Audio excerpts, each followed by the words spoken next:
ముఖ్యమంత్రి రేవంత్ రెడ్డి జిల్లా పర్యటన వేళ సంగారెడ్డి జిల్లా అందోల్లో రాజకీయ వాతావరణం వేడెక్కింది.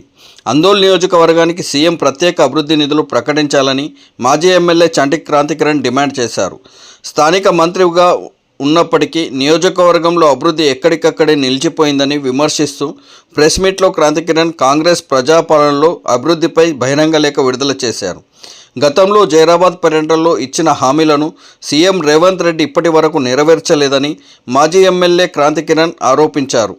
కేసీఆర్ హయాంలో ప్రతి పర్యటనలో 100 కోట్ల అభివృద్ధి నిధులు మంజూరయ్యేవని, కానీ ప్రస్తుతం అందోల్ నియోజకవర్గానికి ప్రత్యేక అభివృద్ధి నిధులు ఇవ్వాల్సిన అవసరం ఎంతైనా ఉందన్నారు.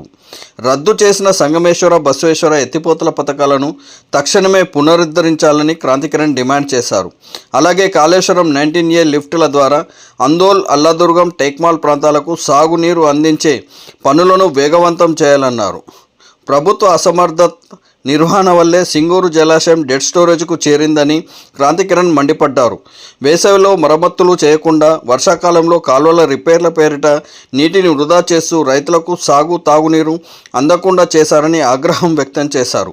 గత బీఆర్ఎస్ ప్రభుత్వంలో వేసిన రోడ్ల టెండర్లను రద్దు చేయడంతో రహదారులన్నీ మోకాళ్ళ లోతు గుంతలతో అధ్వానంగా మారాయని తెలిపారు. రోడ్ల దుస్థితికి నిరసనగా ప్రజలు, రైతులు రోడ్లపైనే నాట్లు వేసే పరిస్థితి దాపురించిందని ఆవేదన వ్యక్తం చేశారు.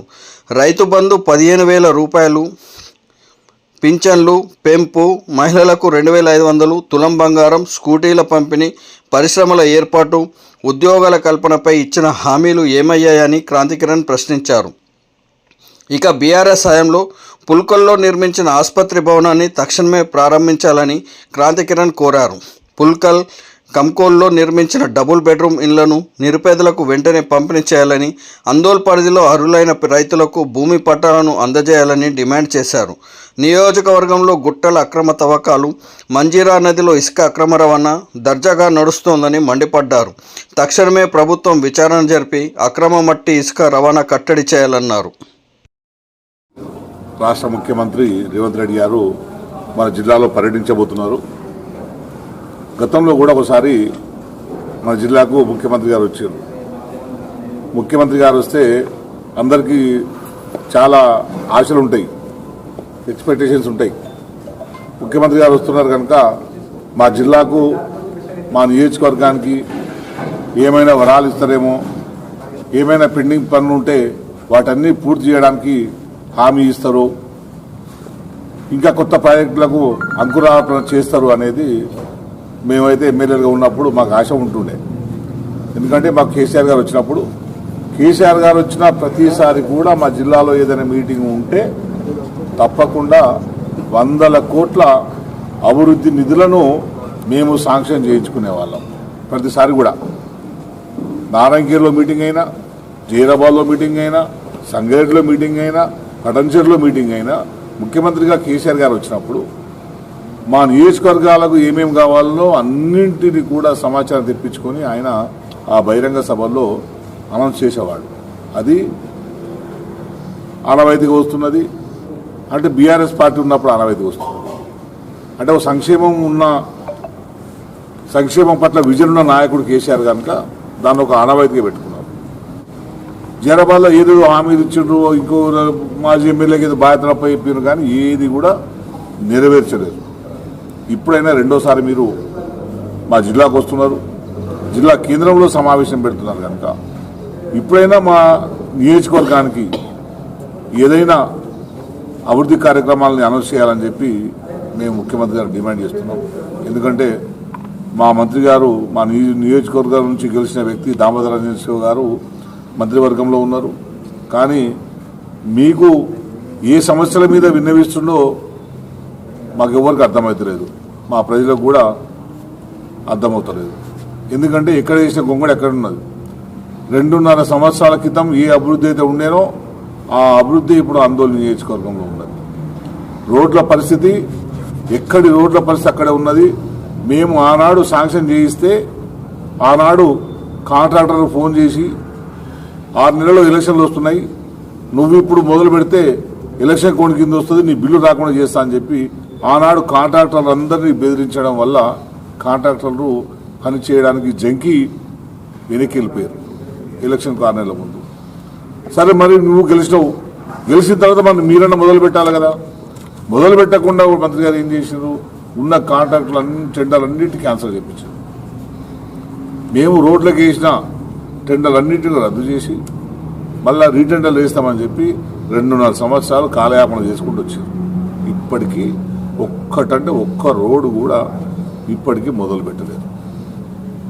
మొత్తం నియోజకవర్గంలో ఏ గ్రామానికి వెళ్ళే రోడ్డు చూసుకున్నా సరే మోకాళ్ళ లోతు నీళ్లు వస్తున్న పరిస్థితి ఉన్నది.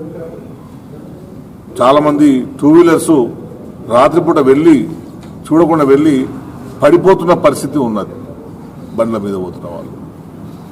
ఇక వర్షాలు వస్తే పరిస్థితి చెప్పనట్టుగానే ఉన్నది. రైతులు వచ్చి నాట్లేస్తున్నారు రోడ్ల మీద. ఇటువంటి దుస్థితి నియోజకవర్గంలో ఉన్నది.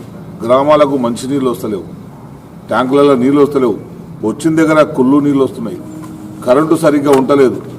ఉదయం 5 నుంచి 6 గంటల వరకు కరెంటు ఇస్తున్నారు. 6 గంటల ఉదయం నుంచి 6 గంటల వరకు ఇచ్చే కరెంటులో 3-4 గంటలు ఎల్సీకి పోతున్నది. ఇంకా వచ్చేది ఒక్క మడి 2 మడులు తప్పించి ఏది తడుస్తలేదు. అది ఆపరిస్తుంది. ఇక మా సింగూరు అయితే 2 సంవత్సరాల నుంచి సింగూరు ఎండబెట్టినావు. చూడడానికి నీళ్లు ఉన్నట్టు అనిపించినా కూడా సింగూరు కాలువలు నేను రిపేర్ చేస్తున్నా అని చెప్పి, మీరు వచ్చిన సమస్య మీరు రిపేర్ చేస్తున్నా అని చెప్పి డబ్బులు శాంక్షన్ చేశారు. ఆ రిపేర్ కాలేదు, కాలువలో నీళ్లు లేవు. తర్వాత సింగూరుకు డ్యామేజ్ అయిందని చెప్పి ఆనాడు మేమున్నప్పుడే డబ్బులు శాంక్షన్ చేపిస్తే సింగూరును రివర్ట్మెంట్ రిపేర్ చేస్తున్నామని చెప్పి సింగూరులోకి ఉన్న నీళ్ళన్నీ తోడేసారు. ఉన్న నీళ్ళని కిందికి పంపించారు కానీ వేసవి కాలంలో మాత్రం రిపేర్ చేయించలేదు. నువ్వు నీళ్లు లేనప్పుడు కదా రిపేర్ చేయించాలి, కానీ ఇప్పుడు వర్షాకాలంలో రిపేర్ చేయిస్తున్నారు. ఇట్లా ఒక్కటేమిటి, దాదాపు అన్ని రకాల సమస్యలు నియోజకవర్గంలో ఉన్నాయి కనుక గౌరవనీయ మంత్రి గారు, ముఖ్యమంత్రి గారు ఇప్పుడు మీరు వస్తున్నారు కనుక ఈ సమస్యలన్నింటినీ అడ్జస్ట్ చేయాలని చెప్పి రివ్యూ చేసి మా నియోజకవర్గంలో ఏ సమస్యలు ఉన్నాయో, ఎక్కడైతే అభివృద్ధి ఆగిపోయిందో ఆ అభివృద్ధిని ముందుకు తీసుకుపోవాలని చెప్పి నేను ముఖ్యమంత్రి గారికి ఈ బహిరంగ లేఖ రాస్తూ అన్ని విషయాలని తెలియపరుస్తున్నాను. ఇంకోటి ప్రధానమైంది, మా నియోజకవర్గంలోని ప్రతి రైతుకు ప్రతి ఎకరా తడిపే సంగమేశ్వర బసవేశ్వర ప్రాజెక్టుకు మా ముఖ్యమంత్రి కేసీఆర్ గారు, మా మంత్రి హరీష్ రావు గారు అద్భుతమైన డిజైన్ చేశారు. నియోజకవర్గంలోని ప్రతి ఎకరా కూడా తరిచే విధంగా దగ్గరుండి హరీష్ రావు గారు దాని డిజైన్ను పూర్తి చేశారు. డిజైన్ను పూర్తి చేయడం కాదు, సంగమేశ్వర పనులను మొదలుపెట్టారు. అక్కడ బసవేశ్వర పనులను ముఖ్యమంత్రి గారు మొదలు పెడితే ఇక్కడ సంగమేశ్వర పనులను కూడా హరీష్ రావు గారు మొదలుపెట్టారు. మీ ప్రభుత్వం వచ్చిన తర్వాత 2 ప్రాజెక్టులను కూడా రద్దు చేశారు. ఆ ప్రాజెక్ట్ లేకుండా చేశారు. అంటే మా సింగూరు నీళ్లు మాకు దక్కకుండా చేశారు. మా సింగూరు నీళ్లు మీరు ఎప్పుడు ఎత్తుకపోవాలి తప్పించి, బయట ఎత్తుకపోవాలి లేదంటే హైదరాబాద్ తరలించాలి తప్పించి మా సింగూరు ప్రజలకు వ్యవసాయానికి ఇచ్చే పరిస్థితి లేకుండా పోయింది, తాగునీటికి లేకుండా పోయే పరిస్థితి వచ్చింది. ఇప్పుడు అంత పెద్ద సింగూరు 29 TMCలు ఎప్పుడు ఉండే సింగూరు ఇప్పుడు డెడ్ స్టోరేజ్లో ఉన్నది అంటే మీ అసమర్థత, మీ చేతగాని పాలనను స్పష్టంగా అనిపిస్తుంది. ఇక మీరు మా సంగమేశ్వర బసవేశ్వరను ఎందుకు మూసేశారు, వాటిని ఎందుకు పూర్తి చేస్తున్నారో మీరు సమాధానం చెప్పాలి. రేపటి మీ సమావేశంలో, రేపటి మీరు మీ సంగారెడ్డిలో సంగమేశ్వర బసవేశ్వర ప్రాజెక్టును పునరుద్ధరిస్తామని చెప్పి మీరు ఈ మా ఆందోళన నియోజకవర్గ ప్రజలకు హామీ ఇవ్వాలని చెప్పి కూడా నేను ఈ బహిరంగ లేఖలో మీకు విన్నవించుకుంటున్నాను. ఇవన్నీ కూడా మా మంత్రి గారు మీకు చెప్తారేమో అనుకున్నాం, కానీ మరి మా మంత్రి గారికి మీకు సఖ్యత ఉన్నదా లేదా మాకు తెలియదు. ఎందుకంటే కాంగ్రెస్ పార్టీలో మంత్రులకు, ముఖ్యమంత్రులకు ఇప్పుడు సఖ్యత ఉండదు, తోటి ఎమ్మెల్యేలకు కూడా సఖ్యత ఉండదు. ఇప్పుడు కూడా మీకు కూడా సఖ్యత లేదేమో, అందుకే ఇటువంటి ప్రాజెక్టులన్నింటినీ కూడా నిర్లక్ష్యం చేస్తుందేమో మాకు అనిపిస్తుంది. మీ మధ్య రాజకీయాలు, ఆధిపత్య పోరాటం ఉంటే ఉండొచ్చు, కానీ మా నియోజకవర్గాన్ని ఎండబెట్టొద్దు. మా నియోజకవర్గంలో ఉన్న సహజ వనరులది ఏదైతే ఉందో, మా నీటి సంపద ఉందో ఆ నీటి సంపదను ప్రతి ఎకరాకు అందే విధంగా సంగమేశ్వర బసవేశ్వరను డిజైన్ చేశారు కనుక ఆ ప్రాజెక్టులను వెంటనే మొదలు పెట్టాలని చెప్పి మేము డిమాండ్ చేస్తూ, అట్లాగే మీరే ఏదైతే హామీలు ఇచ్చిండ్రో ఆ హామీ ఇచ్చిన దాంట్లో మా నియోజకవర్గం వాళ్ళు కూడా భాగస్తులు. దళితులకు దళిత బంధు ఇస్తామన్నారు, మేము 10 లక్షలు ఇస్తామంటే మీరు 12 అన్నారు. రైతులకు రైతు బంధు అన్నారు, 15,000 ఇస్తున్నారు. నెలకు తర్వాత తులం బంగారం ఇస్తున్నారు. అమ్మ చదువుకుంటున్న చెల్లెలకు స్కూటీలు ఇస్తున్నారు. ఏదీ లేదు. ఇంకా చనిపోయిన వరకు ఆ పెన్షన్లు లేవు. వితంతు పెన్షన్ లేవు, ఓల్డ్ ఏజ్ పెన్షన్ లేవు, ఏది కూడా దిక్కు లేకుండా పోయింది. దేని కూడా ఎవరు అడిగినా కూడా దానికి సమాధానం చెప్పే పరిస్థితి మీ అధికారులు లేరు, మీ నాయకులు లేరు. ఏమనంటే బెదిరింపులు, పోలీసులతో కేసులు పెట్టించడం తప్పించి కూడా మీ పాలన ఏది కూడా సవ్యంగా సాగుతలేదు. ప్రజల పాలన కాదు, ఇది ప్రజలను పీడించుకునే పాలనలేగా మీ పాలన సాగుతుంది. ఇటువంటి తరుణంలో మీరు సంగారెడ్డి పర్యటనకు వస్తున్నారు కనుక మా జిల్లాలో ఉన్న సమస్యలన్నింటినీ కూడా మీరు పరిష్కరిస్తారని చెప్పి మేము మీకు ఈ బహిరంగ లేఖ ద్వారా తెలియజేసుకుంటూ, మీకేమైనా సిన్సియారిటీ ఉంటే, ఎందుకంటే మా మంత్రి గారు చెప్తుంటారు, నేను ఇంత పెద్ద మెజారిటీతో గెలిచిన మా నాయన మంత్రి, నన్ను మించిన సీనియారిటీ వారసత్వం నాయకుడు ఎవరు లేరు రాష్ట్రంలో అంటారు. కానీ ఏంది మా నియోజకవర్గంలో ఇక్కడ ఏదో నర్సింగ్ కాలేజ్ తీసుకొస్తున్నారు జోయిపేట, సంతోషమే. మరి మిగతా ప్రాంతాలు ఎందుకు విస్మరిస్తున్నారు? ఇప్పటి వరకు మెదక్ జిల్లాలో ఉన్న 3 మండలాలను పట్టించుకోలేదు. ఏ మండలాల్లో కూడా అభివృద్ధి జరుగుతలేదు, ఎక్కడ జరుగుతలేదు. ఊరికి బిల్డింగులు తప్పించి ఆ బిల్డింగ్లు ఎందుకు కడుతున్నారు? భవిష్యత్ దాంట్లో మీకు ఎక్కువ కమిషన్ వస్తుందేమో ఆ బిల్డింగ్లు కడుతున్నట్టున్నారు. హాస్టల్లో మెయింటెనెన్స్ లేదు, నాణ్యమైన ఫుడ్ లేదు. మీరు వైద్య శాఖ మంత్రే మన జిల్లా నుంచి ఉన్నాడు, వైద్య శాఖ మంత్రి మన జిల్లా నుంచి ఉన్నాడు, మన నియోజకవర్గంలో ఉన్నాడు. మన నియోజకవర్గంలో ఆసుపత్రుల్లోనే వైద్యం అంతలేదు. డూప్లికేట్ డాక్టర్లు బయటకు వస్తున్నారు, మందు గోళీలు దొరుకుతలేవు. హాస్పిటల్కి పోతే అసలు చూసే నాదుడే లేకుండా పోయిండు. పుల్కల్లో హాస్పిటల్ కట్టినాం, నిర్మాణం చేసినాం మేము ఉన్నప్పుడు, దాన్ని ఇంకా మీరు ఓపెన్ చేస్తలేరు. ఎందుకు ఓపెన్ చేస్తలేరు? ఎందుకు వివక్ష? అంటే మీరు వైద్య శాఖ మంత్రిగా మీరు ఉన్నప్పటికీ కూడా మా నియోజకవర్గ ప్రజల వైద్యం మీద కానీ వాళ్ళ ఆరోగ్యాల మీద కానీ మీకు ఎక్కడ ప్రేమ లేదనేది చాలా స్పష్టంగా అవుతుంది. కనుక మేము ముఖ్యమంత్రికి బహిరంగ లేఖలో ఇవన్నీ విషయాలు చెప్పినాము. డబుల్ బెడ్రూమ్లు కూడా పుల్కల్లో డబుల్ బెడ్రూమ్ ఉన్నాయి, కంకులో డబుల్ బెడ్రూమ్ ఉన్నాయి.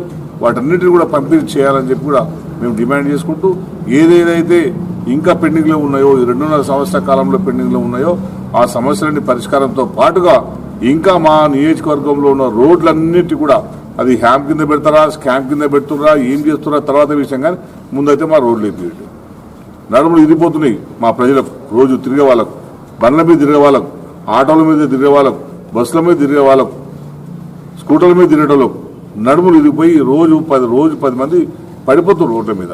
ఇంత దుర్మార్గమైన పరిస్థితి ఉన్నది. రూల్స్ ఇది మన రీల్స్ వేసుకుంటూ పిల్లలు ఎంజాయ్ చేస్తున్నారు రోడ్ల మీద. బహుశా మీరు చూస్తున్నారా? మొత్తం యూట్యూబ్ ఓపెన్ చేసినా, ఇన్స్టా ఓపెన్ చేసినా, ఫేస్బుక్ ఓపెన్ చేసినా మొత్తం రాష్ట్రంలో ఆందోళన నియోజకవర్గ రోడ్ల దుస్థితే కనబడుతున్నది. వీటన్నిటికి కారణం మీరు, మీ పాలన. మీరేమంటారు? అంతకుముందు 10 ఏళ్ళు ఏం చేశారు మీరు అంటారు. మేము 10 ఏళ్ళు కాదు, మేము వచ్చి శాంక్షన్ని రోడ్లను రాకుండా అడ్డుకున్నది దామోదర రాజనరసింహ గారు. కాంట్రాక్టర్ను బెదిరించి దామోదర రాజనరసింహ గారు. కావాల్సిన నా దగ్గర కాంట్రాక్టర్ ఆడియో ఉన్నది, వాటి కూడా అవసరమైతే నేను రిలీజ్ చేస్తాను. నువ్వు ఎట్లా చేస్తావు రోడ్డు, నీ సంగతి చూస్తాను చెప్పి బెదిరిస్తే కాంట్రాక్టర్లు పారిపోయారు ఇక్కడ నుంచి. అటువంటి రాజకీయం చేసిన వ్యక్తి దామోదర రాజనరసింహ గారు. సరే, నీ గెలుపు కోసం చేసుకున్నావు, మా వైఫల్యాన్ని చూపెట్టడానికి నువ్వు కాంట్రాక్టర్ బెదిరించినావు, సరే గెలిచినావు. మరి నువ్వేం చేస్తున్నావు? 2.5 సంవత్సరాలు అయింది కదా, మరి ఎందుకు రోడ్లు వేపిస్తలేవు? ఆఫ్టర్ ఆల్ నేను ఎమ్మెల్యేను. మీరు చెప్తారు, మీ వాళ్ళు చెప్తారు కదా, ఓ 5 ఏళ్ళు ఏం చేసిండు, 5 ఏళ్ళు చేసిండు, 10 ఏళ్ళు ఏం చేసిండు. 10 ఏళ్లలో 5 ఏళ్ల కాలం నాది, 5 ఏళ్ల కాలంలో 2.5 కాలం కరోనాది. ఇంకా నాకు మిగిలింది 2.5 ఏళ్ళే. 2.5 ఏళ్ళలో ఆఫ్టర్ ఎమ్మెల్యేను కొన్ని 100 కోట్ల నిధుల్ని నేను ఆందోళన తీసుకొచ్చిన. ఒక ఓన్లీ సంగమేశ్వర బసవేశ్వర ప్రాజెక్టులోనే 2,400 కోట్లు ప్రాజెక్ట్. అది మీరేం తీసుకొచ్చారు? ఓ మంత్రి ఏం తీసుకొచ్చినావు నువ్వు? హరీష్ సిద్దిపేట ఎట్లా చేసుకున్నాడు మంత్రి ఉన్నప్పుడు? నువ్వు డిప్యూటీ సీఎం చేసినోడు కదా 10 ఏళ్ల కిందనే, మరి జిల్లాకు మంత్రి ఉన్నాడు కదా. ఇలా అగింతే నా అభివృద్ధి. నేనేమంటే నన్ను అరిసికాలు తీసుకొచ్చినా, ఈ ప్రహారీ కూడా కట్టినా, కొట్టాలి. మరి నువ్వు మంత్రి అన్నప్పుడు కట్టాల్సిందే. నేను ఎమ్మెల్యేను చేయలేను అన్నప్పుడు మంత్రిగా కట్టాలి కదా. సిగ్గుపోతుంది. ఇక మంత్రి, జిల్లాకు మంత్రుడికి అది కూడా కట్టకపోతే సిగ్గుపోతుంది. ఇంకో కంపెనీ పెడతాన్నారు, పిల్లలకు హామీలు ఇచ్చారు. ఏమే కట్టి కంపెనీ బ్యా? మా ఆందోళనలో రైతులకు గుచ్చుకుంటారని నా మీద తప్పుడు ప్రచారం చేసి రైతులకు భూమి ఇస్తున్నారు. ఆందోళన ప్రజలకు, ఆందోళన గ్రామస్తులకు ఏమైంది? వాళ్ళ భూమి పట్టాలు ఇప్పటిదాకా ఎందుకు ఇవ్వలే? ఇవ్వాలి కదా ఆందోళన రైతుల్ని. మొత్తం వెనకాల గుట్ట ఉంటుంది, గుట్ట మొత్తం తవ్వుకోబోతున్నారు, మొత్తం తవ్వేసారు, మట్టి అయితే అమ్ముకున్నారు. నదిలో ఉన్న ఇసుక మొత్తం తవ్వుకోబోతున్నారు. మొత్తం యథేచ్ఛగా నడుస్తుంది వ్యాపారం. మరి ఇంత అరాచకమైన పాలన, ఇంత అరాచకంగా పనిచేసుకుంటూ మీరు ఇంకా ప్రజాపాలన ఎట్లంటారు? ఇంతటి అరాచకాలు జరుగుతున్నాయి కనుక మీరు ముఖ్యమంత్రిగా మన నియోజకవర్గానికి వస్తాం కనుక వీటన్నింటి మీద మీరు కట్టడి చేయాలి, వీటన్నిటి మీద విచారణ చేయాలి, ప్రజా వ్యతిరేకంగా పనిచేస్తున్న అధికారుల మీద చర్యలు తీసుకోవాలని చెప్పి ఈ సందర్భంగా మేము డిమాండ్ చేస్తూ మా ఈ ఉత్తరం సారాంశం మాకు ఒక్కటే, మా నియోజకవర్గం అభివృద్ధి చెందాలి, మా నియోజకవర్గంలో పేద ప్రజలకు ఉన్న పథకాలన్నిటి కూడా అమలు చేసే విధంగా మీరు చర్యలు తీసుకోవాలి. ఏదైతే కనీస సౌకర్యాలు ఉన్నాయో, నీళ్లు లేక పరిస్థితి ఉందో, వైద్యం అందని పరిస్థితి ఉందో, రోడ్లు కల్పించే పరిస్థితి ఉందో, ఆ రోడ్లన్నింటి కూడా వెంటనే నిర్మాణం చేపట్టే విధంగా చర్యలు తీసుకోవడానికి పూనుకుంటారని చెప్పి నేను కోరుకుంటూ, ఎందుకంటే ఈ ముఖ్యమంత్రి నుంచి అదే ఎక్స్పెక్ట్ చేస్తున్నాం, ఇటువంటి హామీ ఉంటుందని చెప్పి మేము ప్రధానంగా మా నియోజకవర్గ డిమాండు సంగమేశ్వర బసవేశ్వరను పునరుద్ధరిస్తారని చెప్పి నేను కోరుకుంటూ, అట్లాగే ఇంకా 19 కాళేశ్వరం 19 ప్రాజెక్ట్ కూడా ఉంది. 19 కాళేశ్వరం నుంచి 19A కాళేశ్వరం నుంచి ఆందోళన, అల్లాదుర్గు, టేక్మాల్లో కూడా సాగునీటికి సౌకర్యం ఉంది కనుక ఆ లిఫ్ట్ని దాన్ని కూడా మీరు పూర్తి చేయాలని చెప్పి నేను డిమాండ్